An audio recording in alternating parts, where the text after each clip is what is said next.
Hello दोस्तों, मैं राहुल सिंह आपका यूट्यूब चैनल में स्वागत करता हूं। आप में से बहुत सारे लोग मुझे जानते भी होंगे और बहुत सारे जने नहीं जानते हैं। हम आज से पढ़ने वाले हैं राजस्थान की 1857 की क्रांति। ये मॉडर्न हिस्ट्री का पार्ट आता है जिसके अंतर्गत अपन पढ़ने वाले हैं। तो आज अपना सबसे पहला पार्ट जो होगा वो 1857 की क्रांति होगा और ये इतिहास का पार्ट होगा। तो आज जो हम पढ़ने वाले हैं वो है इतिहास।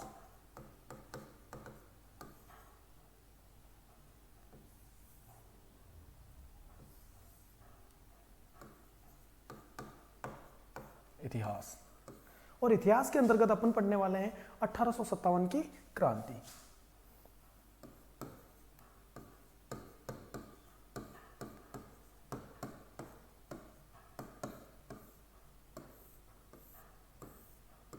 अब ये 1857 की क्रांति जो पढ़ने वाले हैं वो अपन पढ़ने वाले हैं राजस्थान के संदर्भ में। किसके संदर्भ में? राजस्थान के संदर्भ में कि राजस्थान में 1857 की क्रांति का महत्व क्या रहा, 1857 की क्रांति क्यों हुई, इसके सब के बारे में अपन जानकारी लेंगे। तो 1857 की क्रांति के बहुत सारे कारण मिलते हैं। कोई तत्कालिक कारण बताता है, कोई और अलग अलग कारण बताता है। तो अपन अलग अलग कारणों से समझेंगे कि 1857 की क्रांति कैसे हुई, क्या कारण थे, अभी वर्तमान में तत्कालीन कारण क्या थे जब 1857 की क्रांति हुई, उस समय ब्रिटेन का प्रधानमंत्री कौन था, ये सारी बातें अपने को पता होनी चाहिए। उस समय भारत का गवर्नर जनरल कौन था, यहाँ राजस्थान के अंदर एजेंट टू गवर्नर जनरल कौन था, ये सारी बातें पढ़ेंगे। तो 1857 की क्रांति के सबसे पहले पढ़ेंगे अपन राजस्थान में 1857 की क्रांति के कारण। क्या पढ़ेंगे? कारण। तो राजस्थान में 1857 की क्रांति के कारण जो है वो होते हैं आपके, ये तीन पार्ट होते हैं। पहला पार्ट होता है आपका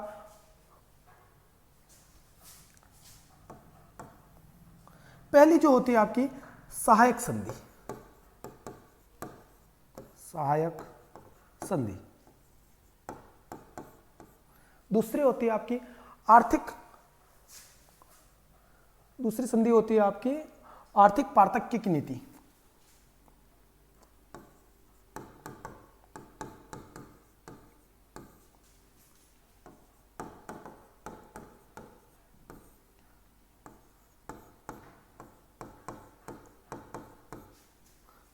सहायक संधि की नीति कर दो इसको भी। आर्थिक पार्थक्य की नीति। और तीसरी होती है आपकी विलय की नीति।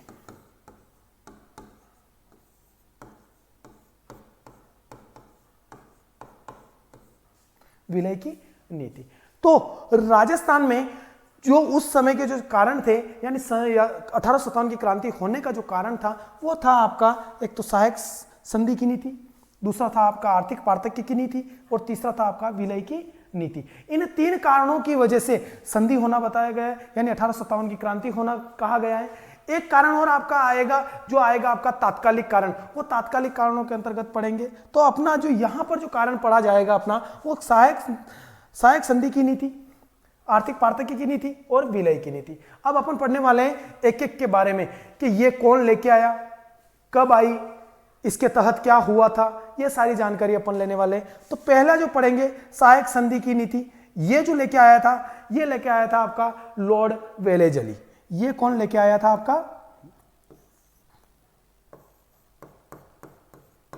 Lord Wellesley.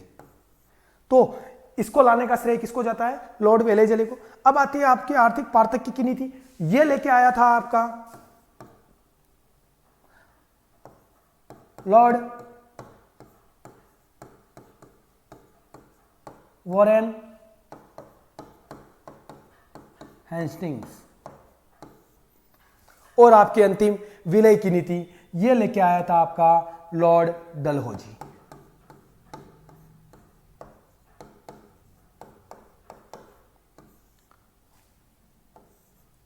लॉर्ड डलहौजी। तो ये तीनों जो थे, ये तीनों यानी सहायक संधि की नीति लाया लॉर्ड वेलेजली, आर्थिक पार्थक्य की नीति लाया लॉर्ड वॉरेन हेस्टिंग्स और विलय की नीति लाया आपका लॉर्ड डलहौजी के द्वारा लाई गई। अब अपन एक एक संधि के बारे में पढ़ेंगे, यानी एक एक सहायक संधि की नीति क्या थी, आर्थिक पार्थक्य की नीति क्या थी और विलय की नीति क्या थी। तो आ जाइए आप सेकंड पे, पहला डालिए आप इसमें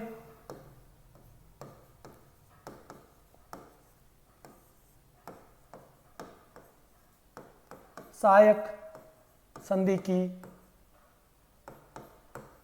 नीति। सहायक संधि की नीति, यह नीति लेके कौन आया था? अभी आपको मैंने बताया था, तो ये लेके आया था लॉर्ड वेलेजली।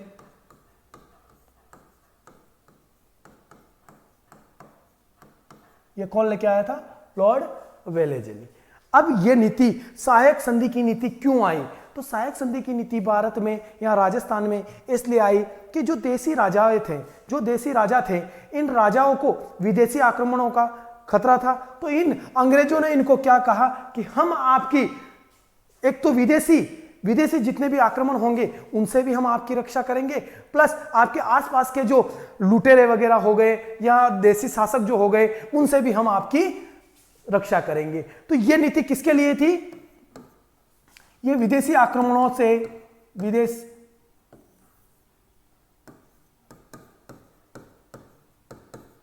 विदेशी और देसी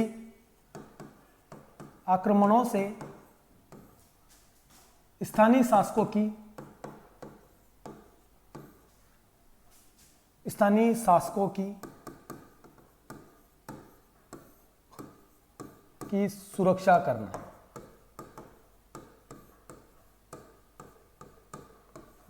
सुरक्षा करना।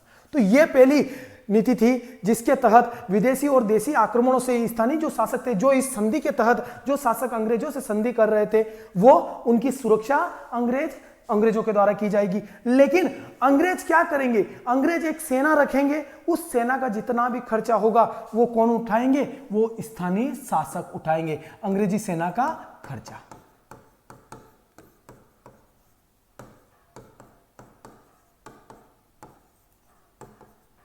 अंग्रेजी सेना का खर्चा जितना भी है वो कौन उठाएंगे? स्थानीय शासक उठाएंगे। अब इस संधि के तहत राजस्थान के अंतर्गत सर्वप्रथम इस संधि को अपनाने वाली जो रियासत थी वो थी आपकी भरतपुर रियासत।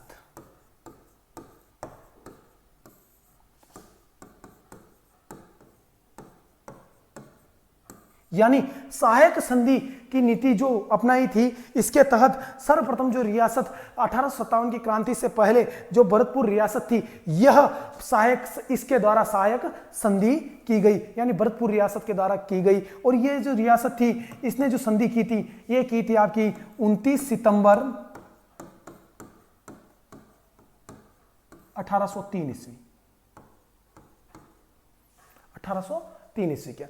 अब आपसे कहीं आगे पूछ भी लिया जाए कि सहायक संधि करने वाला भरतपुर का शासक कौन था, तो यहां पर आप याद रखना, इनका नाम था रणजीत सिंह।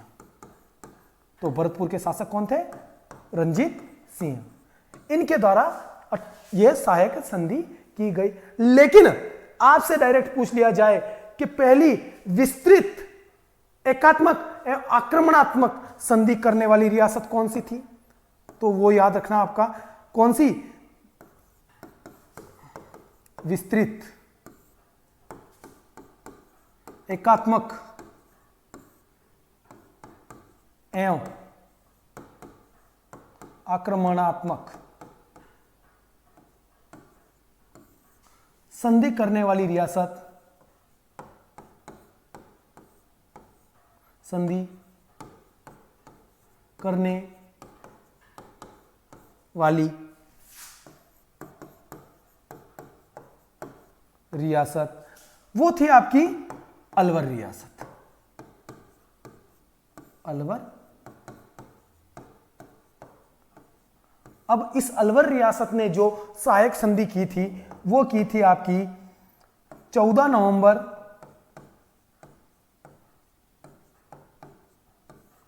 1803 ईस्वी।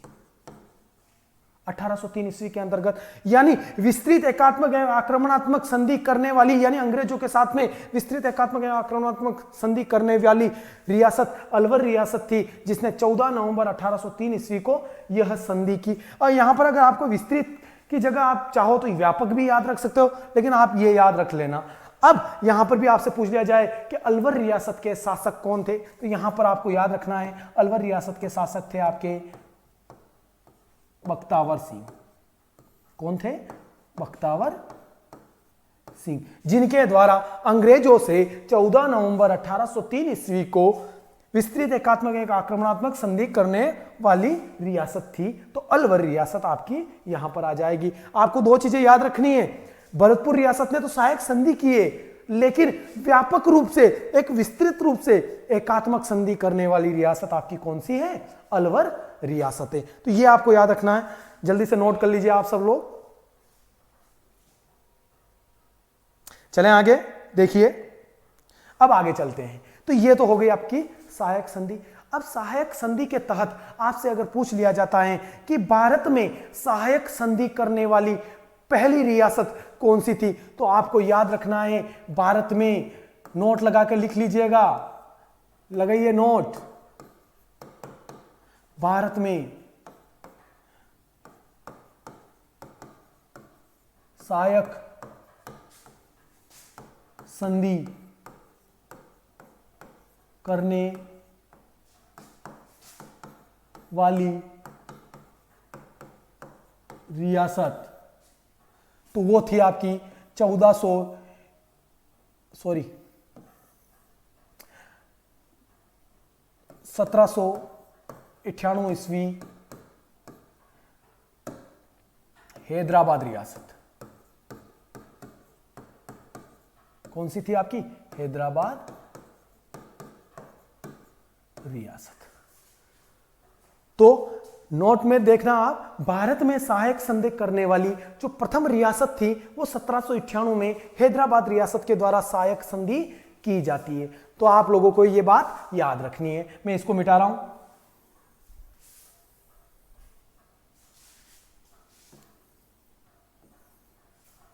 ठीक है, अब आगे चलते हैं अपन। तो सहायक संधि यहां पर अपनी बात खत्म होती है। अब इसके बाद में चलते हैं, क्या पढ़ा था आपने? सेकंड क्या पढ़ा था आपने? देख लीजिए, आर्थिक की पार्थक्य की नीति, यानी सेकंड पढ़ने वाले अपन आर्थिक पार्थक्य की नीति। तो हेडिंग डालिए दूसरा,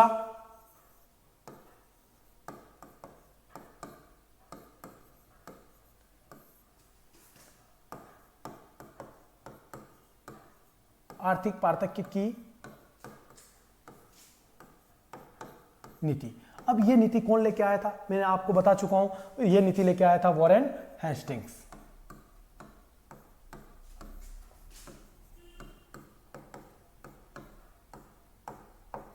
वॉरेन हेस्टिंग्स ये लेके आया था। अब सबसे बड़ी बात होती है, अपन लिख तो रहे हैं चलो आर्थिक पार्थक्य की नीति है, लेकिन ये आर्थिक पार्थक्य की नीति है क्या? होता क्या था कि राजस्थान में क्या हो रहा था कि राजस्थान में उस समय हो रहा था, एक तो आपके थे मराठा, आर्थिक पार्थक्य की नीति के अंतर्गत एक तो थे आपके मराठा और एक थे आपके मराठा व पिंडारी। ये दोनों क्या कर रहे थे? लूट खसोट करने लग गए थे, यानी लूट मार करने लग गए थे। यानी शासकों के जो जनता होती थी वो जनता बहुत ज्यादा परेशान हो रही थी, यानी मराठों व पिंडारियों से क्या हो गई? परेशान हो गई। तो इस वॉरेन हेस्टिंग्स ने स्थानीय शासकों को यानी देसी राजाओं को कहा कि हम आपकी मदद करेंगे। किसके लिए मदद करेंगे? इन मराठा व पिंडारियों के आक्रमणों से, इनकी चोरियों से हम आपकी सहायता करेंगे। तो किसके द्वारा? वॉरेन हेस्टिंग्स के द्वारा आर्थिक पार्थक्य की नीति अपनाई गई। और इसके तहत जो सर्वप्रथम रियासत थी जिसके द्वारा ये आर्थिक पार्थक्य की नीति के द्वारा अंग्रेजों से संधि की गई, तो वो पहली रियासत थी आपकी करौली रियासत। कौन सी रियासत? आपसे पूछ लिया जाता है कि आर्थिक पार्थक्य की नीति के तहत सर्वप्रथम कौन सी राजस्थान की रियासत थी जिसने संधि की थी, और यह संधि जो हुई थी करौली रियासत के साथ में। और करौली रियासत के साथ में जो संधि हुई वो होती है आपकी 15 नवंबर 1817 ईस्वी। 15 नवंबर 1817 ईस्वी के दिन यह पहली आपकी करौली के साथ में आर्थिक पार्थक्य की नीति के तहत संधि होती है। यह बात तो हो गई अपनी।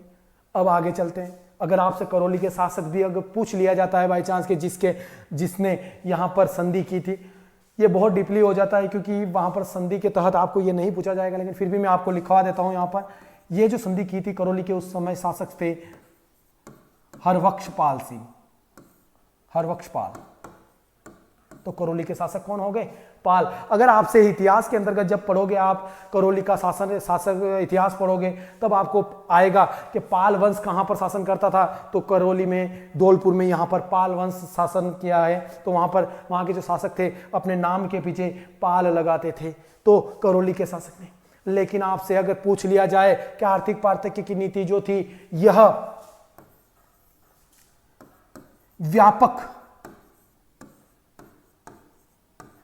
रूप से करने वाली रियासत, व्यापक रूप से करने वाली रियासत कौन सी थी?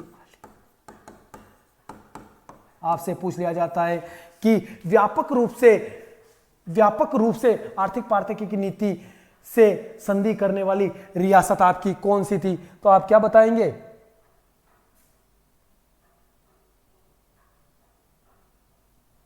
तो आप क्या बताएंगे? आप इसके अंतर्गत बताएंगे जो आपकी कोटा रियासत थी, कौन सी? कोटा रियासत। इस कोटा रियासत ने यह व्यापक रूप से आर्थिक पार्थक्य की नीति की संधि की थी। तो कोटा रियासत थी, और कोटा के शासक जो थे, यहां पर कोटा के शासक थे आपके उमेद सिंह।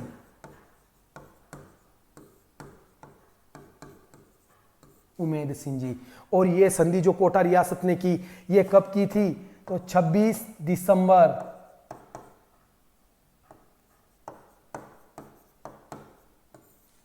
1817 ईस्वी में। यानी व्यापक रूप से जो आर्थिक पार्थक्य की संधि जो करने वाली, नीति के तहत संधि जो करने वाली रियासत थी व्यापक रूप से, वो थी आपकी कोटा रियासत, जहां के शासक थे उमेद सिंह जी, और इन्होंने 26 दिसंबर 1817 को यह संधि की। अब आगे चलते हैं, अपन देखते हैं 1817 और 18 के मध्य, 1817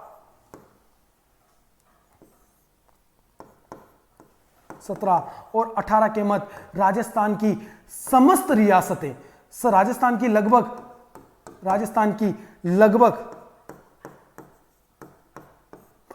सिरोही को छोड़कर, कौन सी रियासत को? सिरोही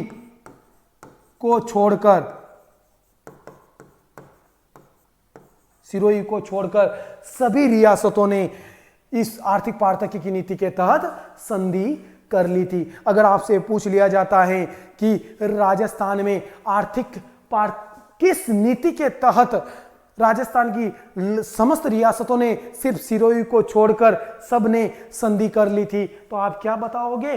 1817-18 में राजस्थान की लगभग सिरोही को छोड़कर समस्त रियासतों ने कर ली थी, और किस नीति के तहत? आर्थिक पार्थक्य की नीति के तहत। अब आपसे बात आती है, आगे चलते हैं अपन, तो इसके तहत आती है कि सिरोही रियासत ने यह संधि कब की? तो सिरोही जो रियासत थी, इस सिरोही रियासत ने आपकी 11 सितंबर 1823 को इस नीति के तहत क्या की थी? संधि की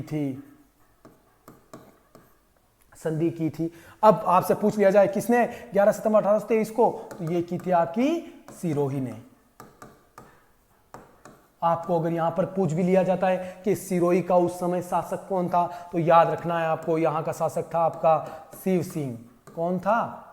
शिव सिंह जी ने ये संधि की। अब आपसे पूछ लिया जाए, वॉरेन हेस्टिंग्स तो ये संधि लेकर आया था, आर्थिक पारिश्रय की नीति की संधि लेकर आया था, लेकिन यह जो संधि जो की गई थी, यानी ये जो संधि की थी, ये संधि किन दो अधिकारियों के सहयोग से की गई? तो ये दो अधिकारी याद रखना है आपको, एक तो मैटकॉट और एक थे आपके हमेशा आपने पढ़ा भी होगा, जिनका इतिहास राजस्थान का इतिहास में पढ़ते हैं, और उनका नाम था कर्नल टोड।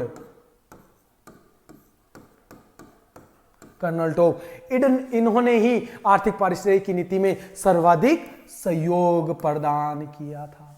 तो ये हो गई आपकी आर्थिक पारिश्रय की नीति। अब तीसरी और अंतिम जो नीति थी आपकी, और वो थी आपकी विलय की नीति। तो तीसरी आपको क्या पढ़नी है? विलय की नीति।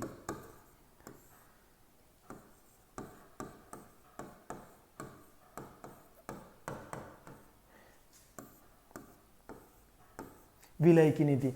आप में से अगर किसी को समझ में नहीं आ रहा हो या कुछ भी प्रॉब्लम आ रही है तो आप मुझे कमेंट्स कर सकते हैं। आप इनबॉक्स में कमेंट्स छोड़ दीजिएगा। हम आप उस कमेंट्स को देखकर आपकी जो भी प्रॉब्लम्स आ रही है वो प्रॉब्लम्स को हम सोल्व करने की कोशिश करेंगे। तो आगे चलिए, आप देखिए विलय की नीति। अब जो विलय की नीति थी, इस विलय की नीति के तहत क्या था? इस विलय की नीति के तहत ये था कि जो ये विलय की नीति थी, सबसे पहले तो लेके कौन आया था? तो ये लेके आया था आपका डलहौजी। डलहौजी लेके आया। और डलहौजी क्या चाहता था? ये चाहता था कि जो राज्य थे जहां पर कोई शासन करने वाला शासक नहीं होता था, जो गोद लेकर, यानी क्या चाहता था ये? गोद निषेध। इसने क्या कर दिया? गोद निषेध कर दिया।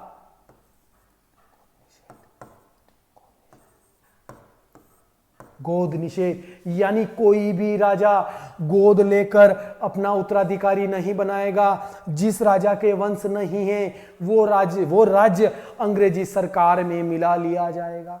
तो इस गोद निषेध नीति के तहत, इस गोद निषेध नीति ने 1857 की क्रांति में आग में घी डालने का काम किया। आपसे डायरेक्ट पूछ लिया जाए कि 1857 की क्रांति के अंतर्गत आग में घी डालने का कार्य किस नीति के तहत हुआ? तो विलय की नीति के तहत हुआ। ये नीति कौन लेके आया? तो ये नीति आपकी कौन लेके आया? डलहौजी लेके आया। और इस नीति के तहत भारत में सर्वप्रथम जो 2 रियासतें थी इस नीति के तहत जिनको मिलाया गया वो थी भारत में, याद रखना कहां पर? भारत में। और वो थी आपकी एक तो सतारा और एक थी आपकी अवध। आपसे पूछ लिया जाए इनका समय कब मिलाया गया इनको, तो ये जो सतारा थी ये तो थी आपकी 1848 और अवध थी आपकी 1856। ये दोनों समय इसका याद रखना। लेकिन अपन तो राजस्थान के बारे में पढ़ रहे हैं, अपने को यहां से क्या लेना देना? लेकिन ये तो अपने को जानकारी होनी चाहिए। अगर पूछ लिया जाता है कहीं तो आपको याद क्या रखना है? विलय की नीति के तहत अपने को तो राजस्थान के बारे में जानना है। तो राजस्थान के बारे में जानने से पहले आप याद रखना, इस नीति के तहत राजस्थान के अंतर्गत 2 रियासतों को मिलाने की कोशिश की गई लेकिन हो नहीं पाया। और वो पहली रियासत थी 1848 में, वो थी आपकी करौली। कौन सी थी? और मैं बता चुका हूं इस समय 1857 की क्रांति के समय यहां का करौली का शासक कौन था? तो मैंने आपको बताया था हरबख्शपाल। और एक थी आपकी 1852 में और वो थी उदयपुर को, क्योंकि उदयपुर में भी एक समय ऐसा आया था जहां शासन करने के लिए एक गोद लेकर बिठाना पड़ रहा था। तो उस समय अपने गोद की, तो ये दोनों थी लेकिन इसके तहत हो नहीं पाया, यानी डलहौजी की ये नीति यहां पर कार्य नहीं कर पाई थी। तो ये हो गया आपका विलय की नीति। तो अपन ने अभी तक क्या पढ़ा है वापस एक बार देख लीजिए। देखिए, राजस्थान में 1857 की क्रांति के कारण क्या थे? तो इसके कारण मुख्य रूप से क्या माना जाएंगे? वैसे कारण तो बहुत सारे थे लेकिन संधियों के तहत कारण 3 माने जाते हैं। पहले कारण सहायक संधि की नीति, दूसरा था आपका आर्थिक पार्थक्य की नीति और तीसरा था आपका विलय की नीति। आर्थिक पार्थक्य की नीति कौन लाया? लॉर्ड वेलेजली लेके आए। आर्थिक पार्थक्य की नीति कौन लेके आया? लॉर्ड वॉरेन हेस्टिंग्स लेके आए। और विलय की नीति कौन लेके आए? लॉर्ड डलहौजी लेके आए। आगे देखिए, पहली सहायक संधि की नीति ये लेके आया लॉर्ड वेलेजली। यस, इसमें क्या था? इसमें विदेशी और देशी आक्रमणों से स्थानीय शासकों की सुरक्षा करना था। यह संधि अंग्रेजी सेना का खर्चा, जो इस संधि के तहत अंग्रेजी सेना, जो अंग्रेजों की सेना रहती थी, अंग्रेजी सेना का खर्चा कौन उठाते थे? स्थानीय शासक उठाते थे। इस सहायक संधि के तहत पहली रियासत मिलने वाली कौन सी थी? तो वो थी आपकी भरतपुर रियासत, जिसने 29 सितंबर 1803 ईस्वी को सहायक संधि की थी। और वहां के शासक कौन थे? रणजीत सिंह जी थे। सेकंड आता है आपका विस्तृत एकात्मक या आक्रमणात्मक संधि करने वाली रियासत, यानी पूर्ण रूप से विस्तृत आक्रमणात्मक एकात्मक संधि करने वाली रियासत आपकी कौन सी थी? वो थी अलवर रियासत की। इसने कब की? 14 नवंबर 1803 ईस्वी को। और आपके जो बख्तावर सिंह जी थे ये यहाँ के शासक थे। अब आगे चलते हैं।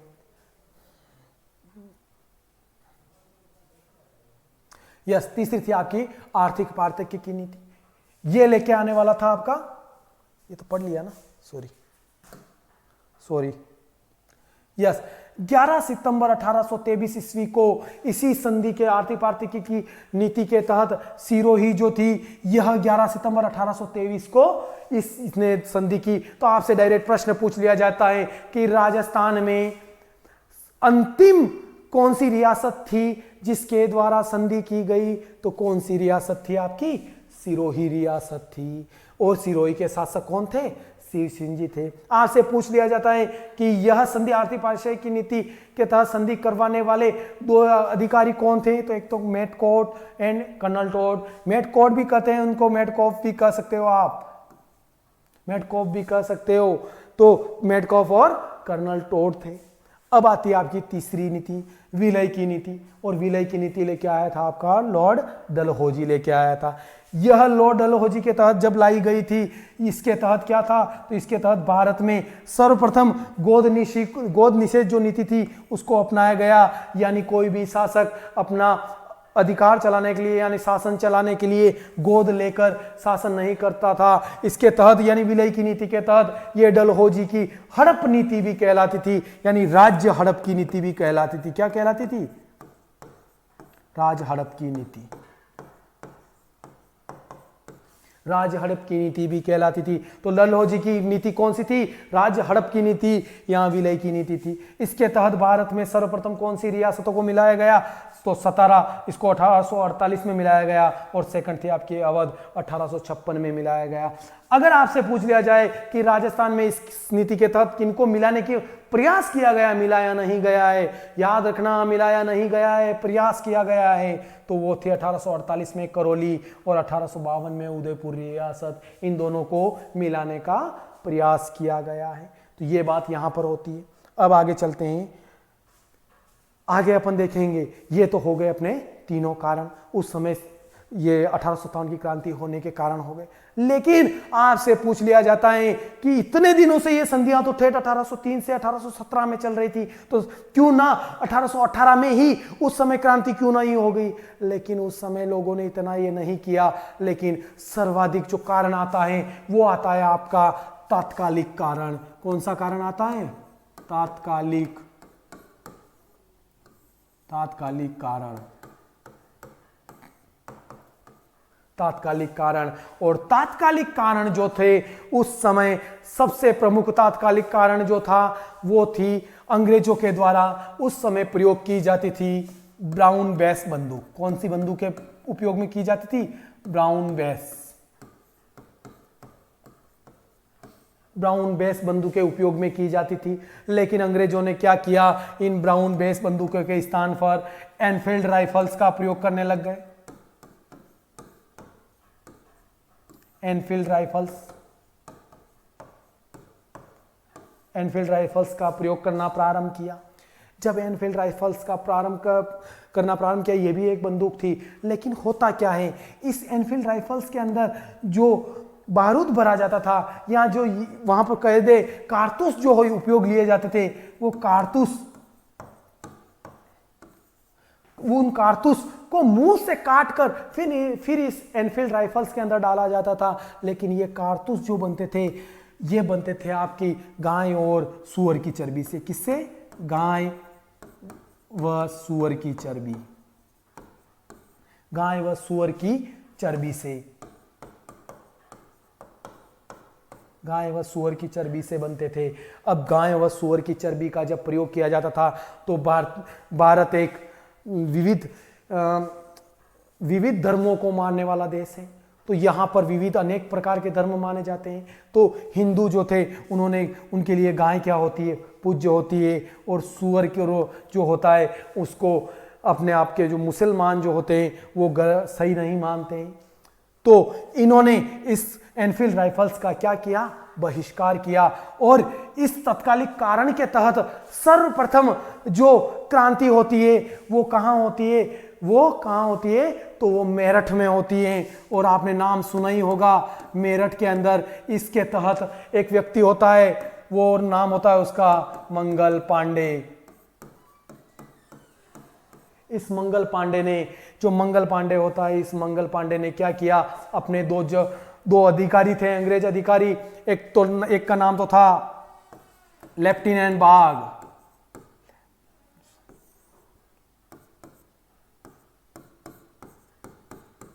लेफ्टिनेंट बाग, और दूसरा अधिकारी था आपका लेफ्टिनेंट ह्यूसन।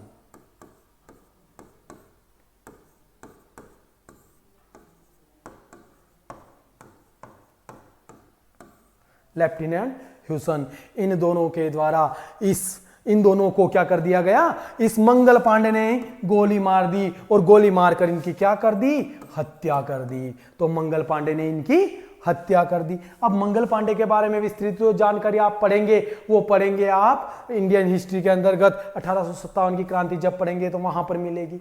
तो ये बात हो गई तत्कालिक कारण। तो तत्कालिक कारण में क्या था, एनफील्ड राइफल्स का बहिष्कार करना, कारतूसों का बहिष्कार करना, ये एनफील्ड राइफल्स का कारण था। अब आगे चलते हैं अपन। तो अब आपसे डायरेक्टली पूछ लिया जाए, ये तो तत्कालिक कारण हो गया, कारण तो और भी बहुत सारे थे कि अलग अलग से खिराज कर लिया जाता था अंग्रेजों के द्वारा, या अंग्रेजों के द्वारा बहुत सारा प्रयोग किया जाता था, बहुत सारे कष्ट दिए जाते थे लोगों को, तो वो बहुत सारे तत्कालिक कारण थे। लेकिन मुख्य कारण आपका एनफील्ड राइफल्स माना जाता था, और एक और आपका कारण माना जाता था खिराज कर। खिराज, अंग्रेज खिराज लेते थे, यानी जब भी कोई देवी देवता के वहां पर कोई व्यक्ति दर्शन करने के लिए जा रहा होता है तो उसको वहां पर कर देकर जाना पड़ता था, तो ये खिराज कर लिया जाता था। तो ये तात्कालिक कारण हो गए। अब अपन कुछ मुख्य बिंदु पढ़ेंगे जिनके बारे में 1857 की क्रांति का क्या आगे से आगे किसी को पता चले उसके लिए क्या रखा गया था, उसके लिए चिन्ह क्या रखा था। तो अब आगे पढ़ते हैं अपन, देखिए आगे।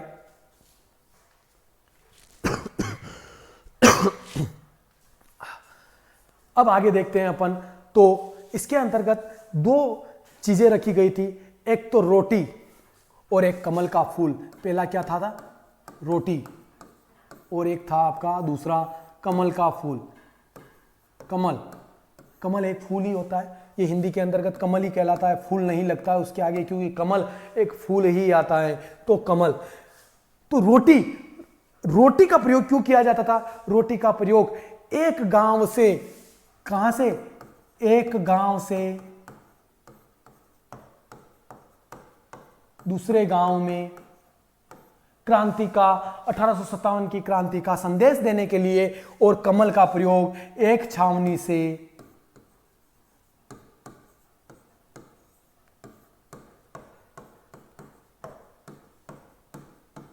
दूसरी छावनी में, एक छावनी से दूसरी छावनी में प्रयोग के लिए इसका प्रयोग किया जाता था। अब आपसे वहां पर एक प्रश्न पूछ लिया जाता है कि 1857 की क्रांति के समय राजस्थान का क्या, ब्रिटेन का प्रधानमंत्री कौन था। तो उस समय ब्रिटेन का प्रधानमंत्री था आपका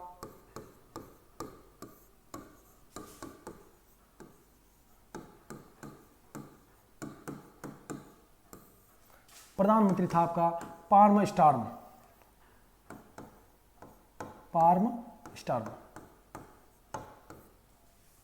तो पार्म स्टॉर्म जो था यह आपका ब्रिटेन का प्रधानमंत्री था। कब, 1857 की क्रांति के समय।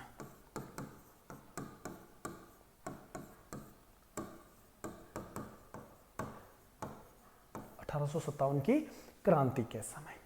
अब आगे और चलते हैं अपन। तो ये बात होगी 1857 की क्रांति के समय पार्म स्टॉर्म वहां का प्रधानमंत्री था। अब आगे चलते हैं तो अपन आते हैं राजस्थान के बारे में कि राजस्थान में 1857 की क्रांति शुरू होने से पहले क्या हुआ था, क्या नहीं हुआ था, तो वो सब देखते हैं अपन। तो चलते हैं आगे। तो राजस्थान में 1857, तो राजस्थान के अंतर्गत पढ़ेंगे तो उसके अंतर्गत आपको सबसे पहले देखना है राजस्थान में कमिश्नरी व्यवस्था।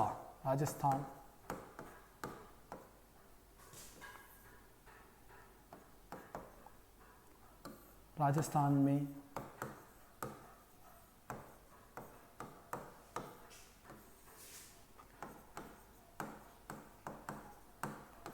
में जो कमिश्नरी व्यवस्था थी वो कमिश्नरी व्यवस्था आपकी लागू की गई 1832 ईस्वी में। 1832 ईस्वी में, यानी राजस्थान में जो कमिश्नरी व्यवस्था थी वो कब लागू की गई, 1832 1932 ईस्वी के अंतर्गत। और जो आपके पहले जो लागू करने वाले जो व्यक्ति थे वो थे आपके विलियम बेंटिक।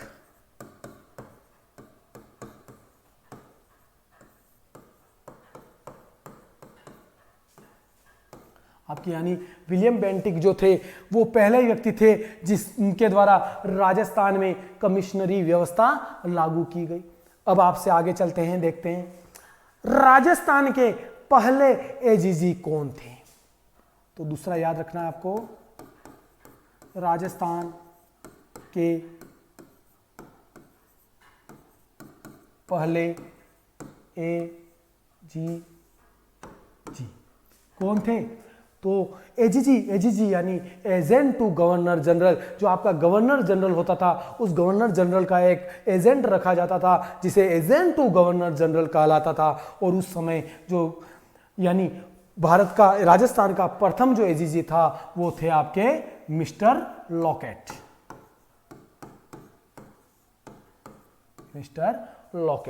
मिस्टर लॉकेट जो थे वो राजस्थान के पहले एजीजी थे।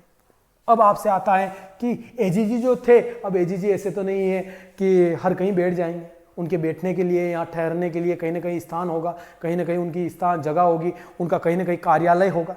ऐसा तो नहीं है कि आप खेते जैन के रुकड़ा उकड़ा बिठा देगा उन्होंने, ऐसा तो करेंगे नहीं अपन, ऐसे तो करने वाले हैं नहीं। तो एजीजी जो कार्यालय था उस समय वो एजीजी कार्यालय था अपना अजमेर। और अजमेर अरावली का मध्य पॉइंट आता है, अरावली के अंतर्गत, अरावली में बसा हुआ है, तो ये अरावली के अंतर्गत था यानी अजमेर। अब एजीजी कार्यालय तो हो गया, क्या था अजमेर कार्यालय।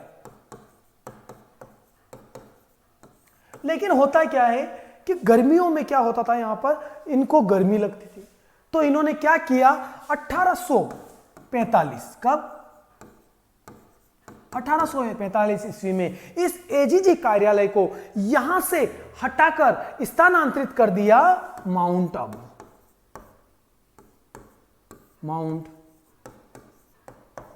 आबू।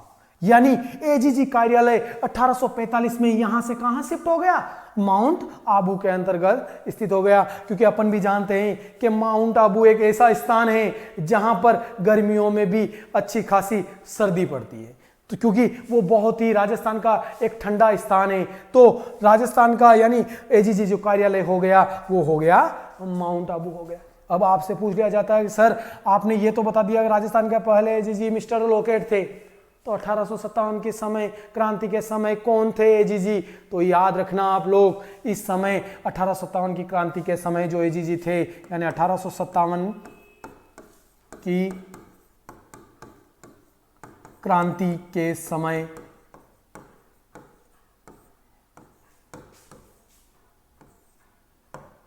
एजीजी जो थे आपके वो थे आपके पैट्रिक लॉरेंस। कौन थे,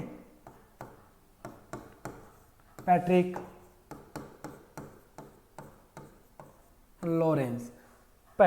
लॉरेंस यानी 1857 की क्रांति के समय राजस्थान का जो एजीजी थे वो थे आपके पैट्रिक लॉरेंस। तो ये हो गया आपका एक छोटी सी जानकारी। अब आगे चलते हैं, अपन देखते हैं कि राजस्थान में जब 1857 की क्रांति हुई उस समय राजस्थान में कुल कितनी सैनिक छावनियां थी। सैनिक छावनियों का अर्थ आप समझते हो या नहीं समझते हो वो मैं बताता हूं आपको। सैनिक छावनियां जो कहलाती है वो सैनिक छावनियां कहलाती है जहां पर अंग्रेजों का गोला बारूद या अंग्रेजों की सेनाएं जहां पर रहती थी वो छावनियां कहलाती थी। और उस समय जब 1857 की क्रांति हुई उस समय राजस्थान में कुल 6 सैनिक छावनियां थी।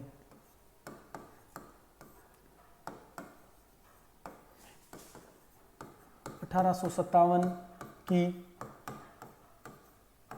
क्रांति के समय 6 सैनिक छावनियां,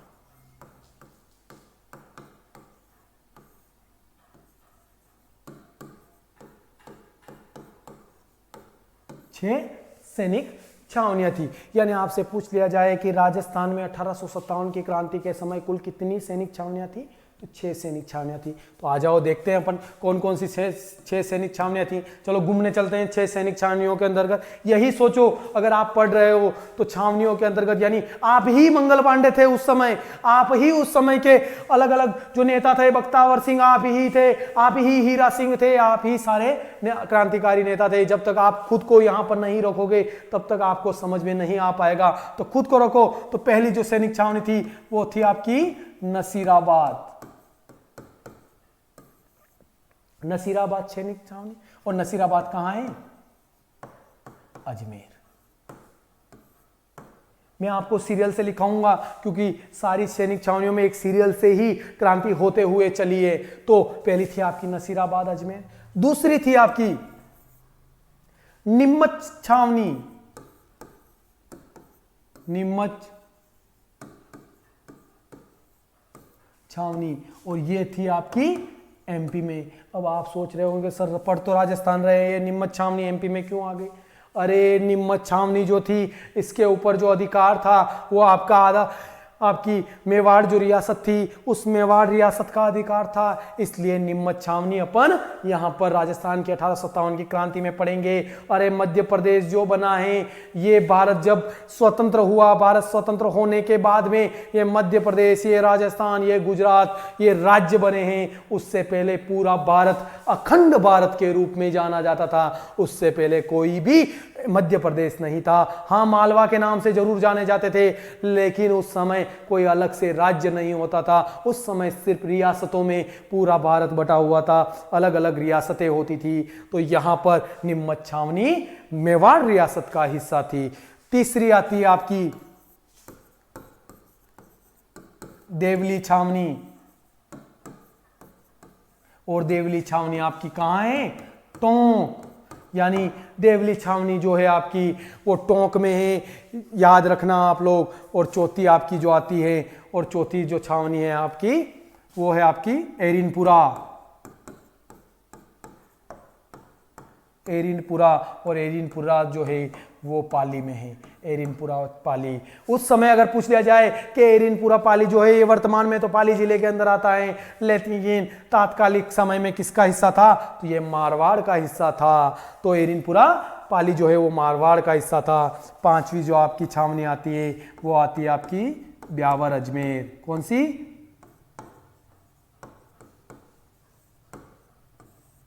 ब्यावर अजमेर। और छठी आती है आपकी कौन सी? छठी आती है आपकी खेरवाड़ा उदयपुर।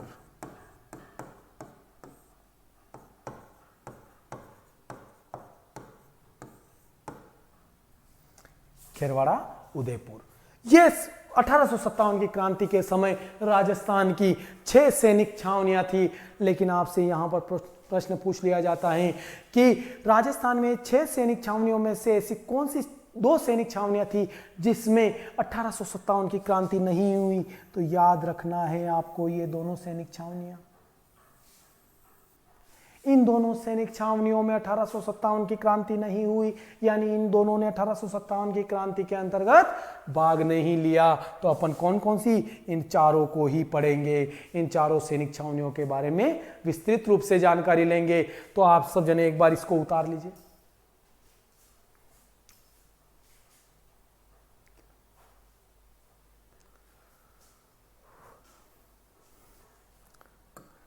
चलो आगे देखिए। अब अपन पढ़ने वाले हैं, फर्स्ट से स्टार्टिंग करेंगे। पहली छावनी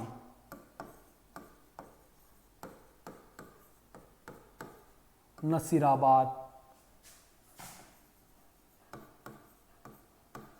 छावनी विद्रोह। नसीराबाद छावनी विद्रोह। नसीराबाद छावनी जो विद्रोह हुआ था वो कब हुआ था, क्यों हुआ था, इस बारे में अपने को जानकारी होनी चाहिए। तो सुन लीजिए, नसीराबाद छावनी विद्रोह जो हुआ था वो कब हुआ था, क्यों हुआ था। अब नसीराबाद आपको मैं पहले ही बता चुका हूं, नसीराबाद कहां है? अजमेर में। और अजमेर आप जानते ही हैं ये क्या था राजस्थान में? एक चीफ कमिश्नरी क्षेत्र, चीफ कमिश्नरी क्षेत्र। होता क्या है कि 1857 की क्रांति के समय इस अजमेर जो होता है, इस अजमेर में अंग्रेजों का गोला बारूद लाके रखा गया होता है। लेकिन होता क्या है, यहां पर नसीराबाद छावनी के अंदर विद्रोह क्यों हो जाता है? तो होता क्या है कि यहां पर अजमेर के अंतर्गत अजमेर में 2 बटालियनें बुलाई जाती है बाहर से, और वो होती है आपकी 15वीं बंगाल नेटिव इन्फेंट्री,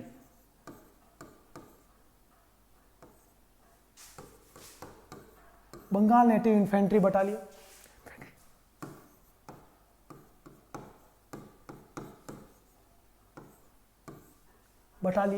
और दूसरी थी आपकी 30वीं बंगाल नेटिव इन्फेंट्री बटालियन।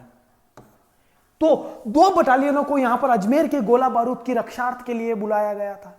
लेकिन अंग्रेजों को पता था कि ये दोनों जो बटालियनें हैं, ये दोनों कहां से आई हुई है? बंगाल से आई हुई है। और उनको पता है कि जो आपका मेरठ है वहां पर 1857 की क्रांति छिड़ चुकी है। तो अंग्रेजों ने क्या किया कि अंग्रेजों ने यहां पर नसीराबाद के अंदर जो सैनिक छावनियां थी, सैनिक टुकड़ियां थी, एक तो आपकी थी Merwara Lancers,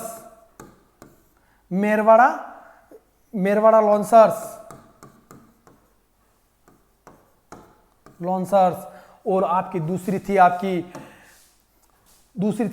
Jodhpur legion,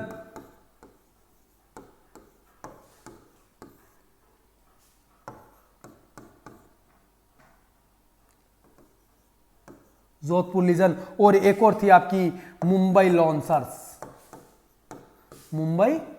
Lancers. तो यहां पर क्या किया, ये अजमेर से 15वीं बंगाल नेटिव इन्फेंट्री और 30वीं बंगाल नेटिव इन्फेंट्री बटालियनों को, दोनों को कहां भेज दिया? नसीराबाद छावनी के अंतर्गत भेज दिया।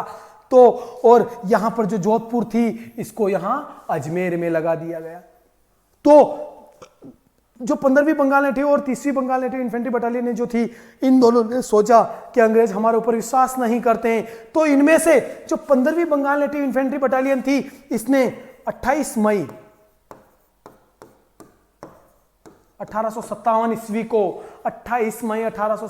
ईस्वी को क्या कर दिया? विद्रोह कर दिया। किसने? 15वीं बंगाल नेटिव इन्फेंट्री बटालियन ने। लेकिन आपकी तो 30वीं थी, इस 30वीं ने 30 मई को आपका विद्रोह किया यहीं पर नसीराबाद के अंतर्गत। अब विद्रोह के तहत इन्होंने क्या किया? इन विद्रोह के तहत इन्होंने इस छावनी को लूटा, इस छावनी को लूटा, और लूटने के बाद ये यहां से नारे लगाते हुए आगे बढ़ते गए, और आगे बढ़ते हुए यह दिल्ली चले गए। अब अपन यहां पर एक चीज देखते हैं, एक छोटी सी कहानी बताता हूं, एक छोटी सी बात बताता हूं कि कहा जाता है कि 1857 की क्रांति राजस्थान में असफल होने का प्रमुख कारण क्या था? कारण यही था कि ये जो बटालियनें थी, ये बटालियनें अजमेर न जाकर ये बटालियनें कहां चली गई?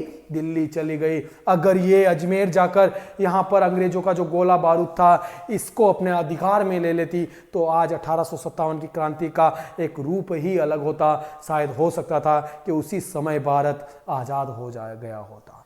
तो आगे चलते हैं, तब तक के लिए आप देख लीजिए, एक बार नोट कर लीजिए।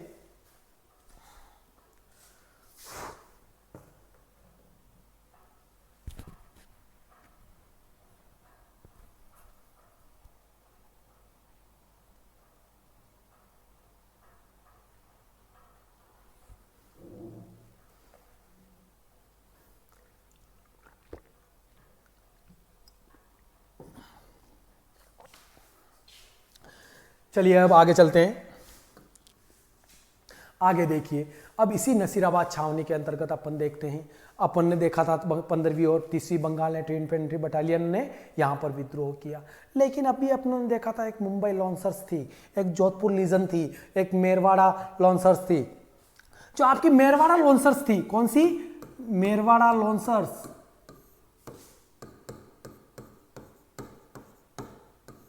मेरवाड़ा लॉन्सर्स जो थी, इस मेरवाड़ा लॉन्सर्स ने क्या किया? मेरवाड़ा लॉन्सर्स जो थी, जो अंग्रेज अधिकारी और महिलाएं जो थी नसीराबाद छावनी के अंतर्गत, इनको यहां से निकाल कर किनको, अंग्रेज निकाल कर, अंग्रेज महिलाएं, अंग्रेज अधिकारियों के परिवारों को यहां से निकालकर जोधपुर के जो शासक थे, जोधपुर के शासक ने इनको जोधपुर बुला लिया था, तो इनको निकालकर कहां ले जा रहे थे? जोधपुर ले जा रहे थे। मुंबई लॉन्सर्स जो थी, मुंबई लॉन्सर्स और जोधपुर लीजन, ये दोनों अंग्रेजों के वफादार रही। मुंबई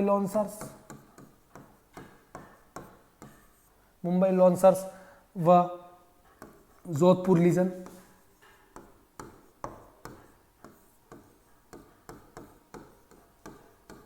जोधपुर लीजन ये दोनों किसकी वफादार रही? ये अंग्रेजों की वफादार रही। अब यहां पर होता क्या है, यहां का जो मुख्य क्रांतिकारी नेता होता है वो होता है आपका बख्तावर सिंह। कौन होता है? बख्तावर सिंह। यानी यहां का नसीराबाद छावनी का जो मुख्य क्रांतिकारी नेता होता है, नेता याद रखना, नेताजी जो होते हैं, नेता वैसे जो भी नेता कहता है वही करते हैं, तो नेताजी यानी यहाँ पर नसीराबाद छावनी के अंदर विद्रोह करने वाला जो नेता था इनका 1857 क्रांति के अंतर्गत, तो वो था आपका बख्तावर सिंह जी। इन क्रांतिकारियों ने यहाँ पर क्या किया, यहाँ पर दो अधिकारी थे, न्यूबरी, एक का नाम तो था न्यूबरी और एक का नाम था आपका स्पोटिसवुड।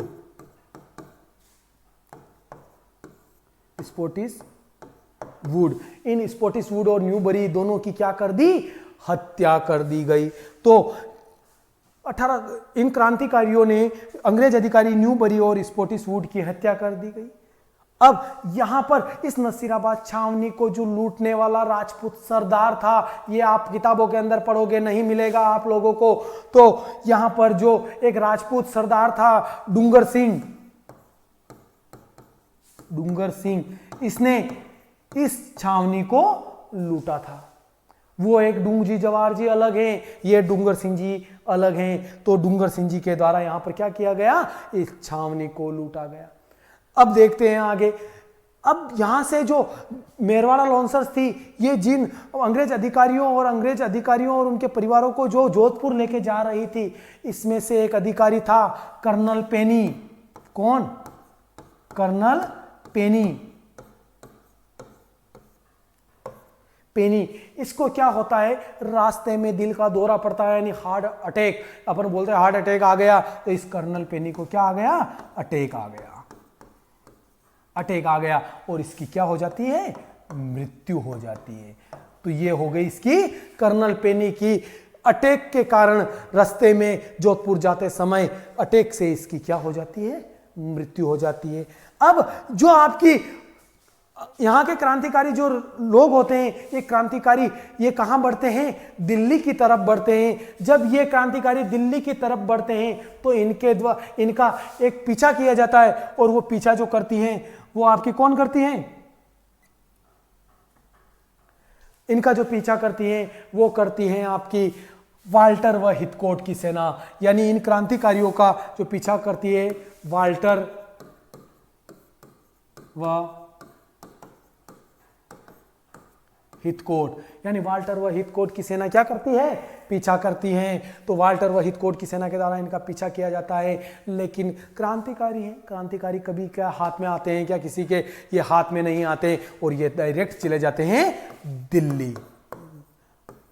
और दिल्ली जाकर वहां से जो मेरठ से आए हुए क्रांतिकारी थे, इनके साथ में मिलकर 1857 की क्रांति का नेता घोषित कर दिया जाता है एक बूढ़े से व्यक्ति को, जो मुगल सम्राट था, जो दिल्ली का सम्राट था, लेकिन वो भी भागता फिर रहा था, और वो था बहादुर शाह द्वितीय। बहादुर शाह सेकंड। इसी को आप बहादुर शाह जफर के नाम से भी जानते हो, जो बहादुर शाह जफर के नाम से इतिहास के अंतर्गत विद्यमान हुआ। तो बहादुर शाह को ये क्रांतिकारी सारे मिलकर 1857 की क्रांति का क्या कर देते हैं? इसको नेता बना देते हैं।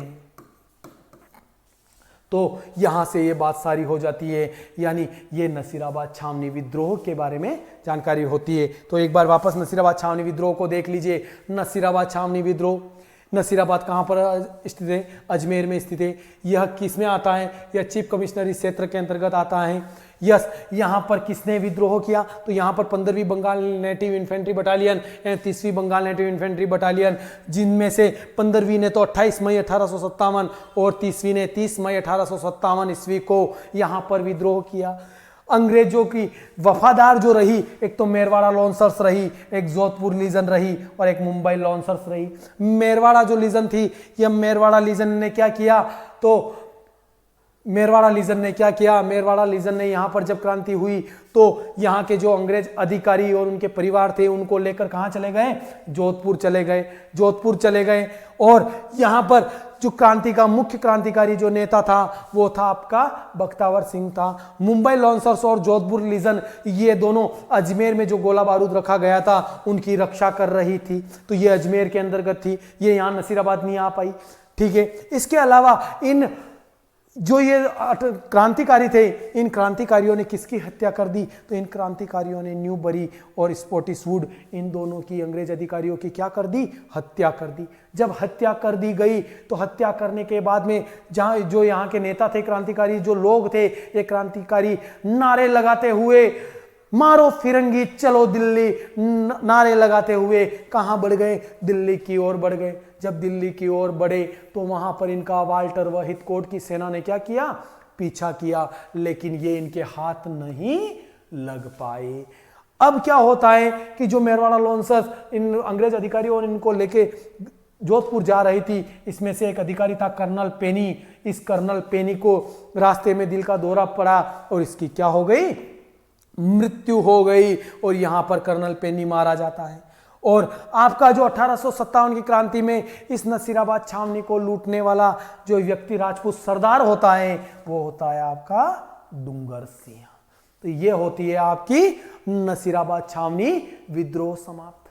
तो ये था बच्चों, आपको समझ में आया हो तो कमेंट जरूर कीजिएगा कि आपको ये क्लास कैसी लग रही है। देखिए आगे, और आगे देखते हैं, अपन चलते हैं।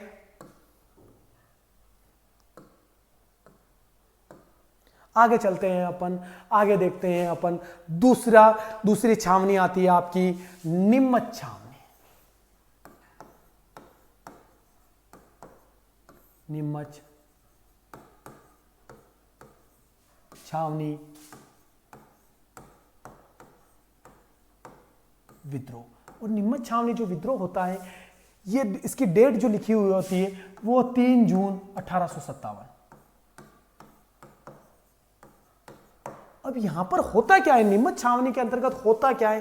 तो नीमच छावनी के अंतर्गत होता है कि यहां पर जो सैनिक थे, उन सैनिकों का क्या होता है? यहां पर एक व्यक्ति होता है कर्नल एबॉट। नीमच छावनी के अंतर्गत कौन होता है? Colonel Abbott. Colonel Abbott. Colonel Abbott.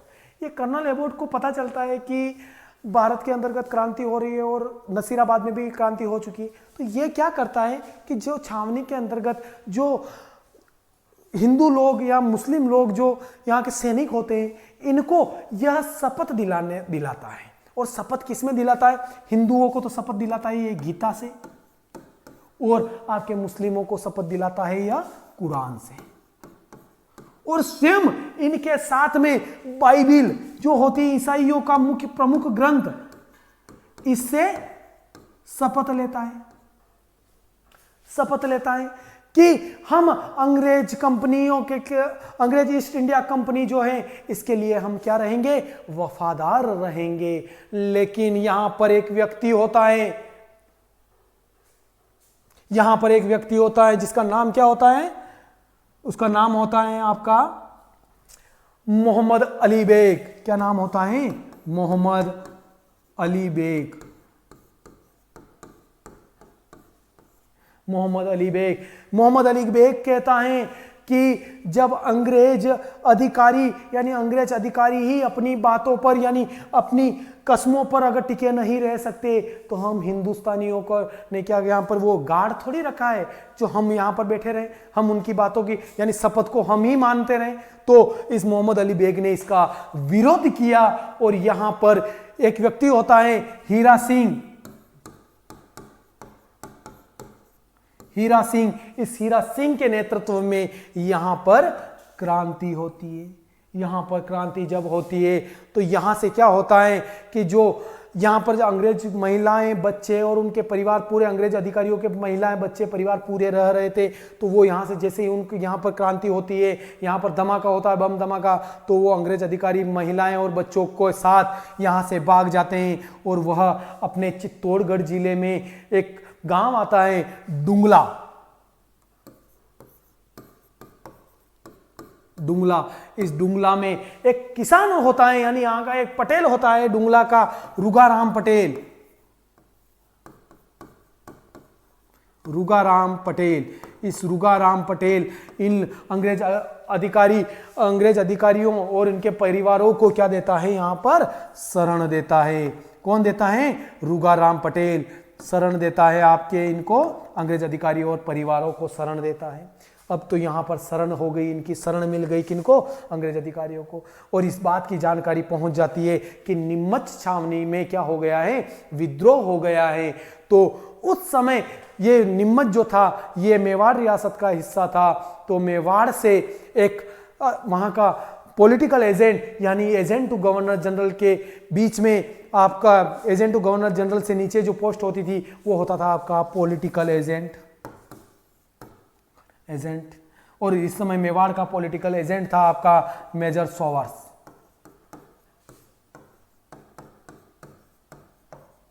और इस समय मेवाड़ के जो महाराणा थे वो थे आपके स्वरूप सिंह जी।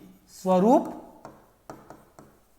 देखो आपको मैं सारे पॉलिटिकल एजेंट जितने भी थे राजस्थान में, एजेंट टू गवर्नर जनरल तो एक होता था, उसके अंडर में पॉलिटिकल एजेंट होते थे और लगभग बहुत सारी रियासतों का पॉलिटिकल एजेंट होता था, जिसमें से मेवाड़ रियासत का पॉलिटिकल एजेंट कौन था? मेजर सोवर्स। और वहां के शासक कौन थे उस समय 1857 क्रांति के? स्वरूप सिंह जी। तो आपको याद कैसे रखना है, बहुत बड़ी प्रॉब्लम आ जाती है कि यार मेवाड़ का उस समय पॉलिटिकल एजेंट कौन था, शासक कौन थे, तो आपको याद कैसे रखना है? आपके स्वरूप सिंह जी जो थे, स्वरूप सिंह जी को बाथरूम के अंदर जाने पर सोवर, जो सावर होता है, उस सावर के अंदर नहाने का शौक होता है। तो आपको याद कैसे रहेगा कि स्वरूप सिंह जी सावर से नहाते थे, यानी सावर से नहाते थे। इस वजह से उस समय जो पॉलिटिकल एजेंट था वो था आपका मेजर सोवर्स था। तो इस वजह से उस समय मेवाड़ का पॉलिटिकल एजेंट सोवर्स था। तो ये सोवर्स क्या करता है? एक भारी सेना लेकर कहां बढ़ता है? ये डुंगला की तरफ आता है। यहाँ से इन अंग्रेज महिलाओं और बच्चों को, यहाँ से ये अंग्रेज महिलाएं और बच्चे जो थे वो 40 की संख्या में थे। कितनी संख्या थी इनकी?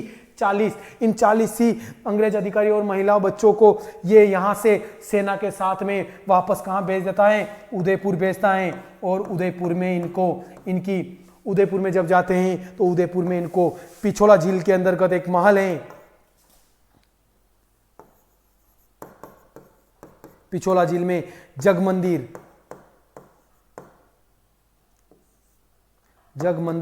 इस जगमंदिर में इनको ठहराया जाता है।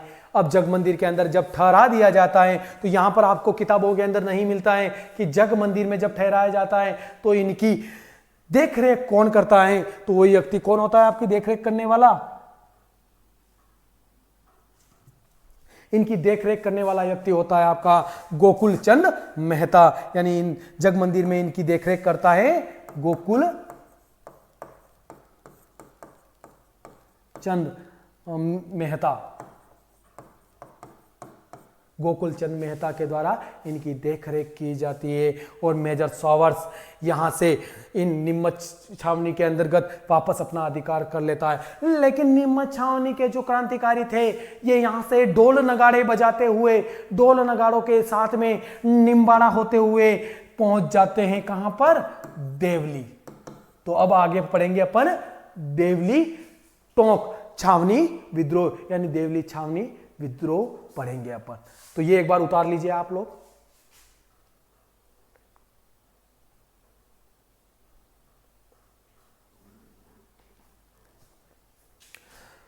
तो हेलो दोस्तों, आपको आज की क्लास कैसी लगी ये आप कमेंट्स करके हमें ज़रूर बताइएगा, जिससे कि हम आपके लिए आगे और वीडियो बना के ला सकें और अच्छी अच्छी क्लासों का वीडियो बना के ला सकें, जिससे कि आपको आने वाली जो प्रतियोगिता परीक्षाएं होती हैं उनमें आपका हम साथ दे सके। इसी के साथ में धन्यवाद और आपका दिन शुभ मंगलमय हो।